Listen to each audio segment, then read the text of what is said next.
such an outstanding police, law enforcement, public safety type force. When things like this happen, when tragic events like this happen, we're all one big family and we come out to support each other every time. And officers all over the area will need that tonight following the events of today. A Lubbock Sheriff Sergeant has been killed, 4 other officers wounded after a shooting in Levelland, and the standoff with that suspect continues there tonight. Hi everybody, I'm Brian Mudd. I'm Lauren Motter. Some 9 hours now have passed since the start of all of this. A suspect remains surrounded tonight as the law enforcement community mourns the loss of an officer and supports 4 officers who are now recovering tonight from gunshot wounds, and one of them still in critical condition. KAMC Laura Laughead's been in Levelland watching this unfold throughout the afternoon and evening, and Laura, this standoff continuing tonight.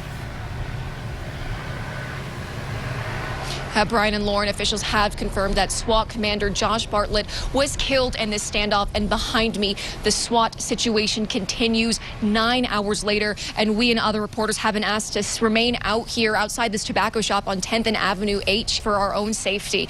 And here's an aerial look at the scene, which is still very active and very tense right now. A multitude of agencies still out here, like the FBI, Homeland Security, SWAT, Lubbock Police, the Lubbock Sheriff's Office, Levelland Police, DPS, and the Hockley County Sheriff's Office, to name a few. It is all hands on deck.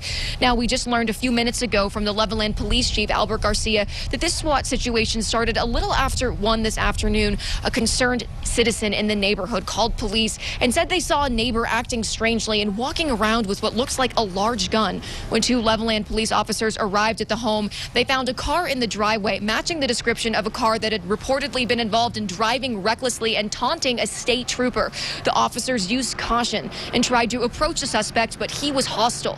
Then the suspect opened the front door and fired on the officers. The officers called for help from other agencies, and Lubbock SWAT rushed to help, including SWAT Commander Sergeant Bartlett.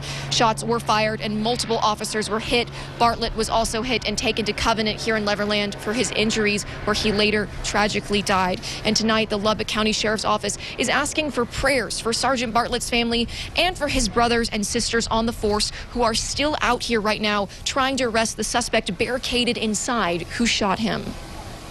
Obviously, it's a bad day for us. As I know everybody is aware, we did lose one today, one of the first responders with our SWAT team that was on scene initially. It's tough for me to put in a lot of words with regard to that loss, for the fact that we will be mourning with his family and his family throughout the Lubbock County Sheriff's Office and all of law enforcement. And as of now, the SWAT situation is still very much active, and officers are asking you to please remain inside your homes and try to avoid this area at all costs until they get it under control. And we know that no civilians have been injured, and once this highly active scene is over, the Rangers will take over the investigation. Now, you'll keep you updated with any breaking updates on this developing story right here on KAMC News and on our website, everythinglubbock.com. Reporting from Levelland, I'm Laura Laughead, KAMC News.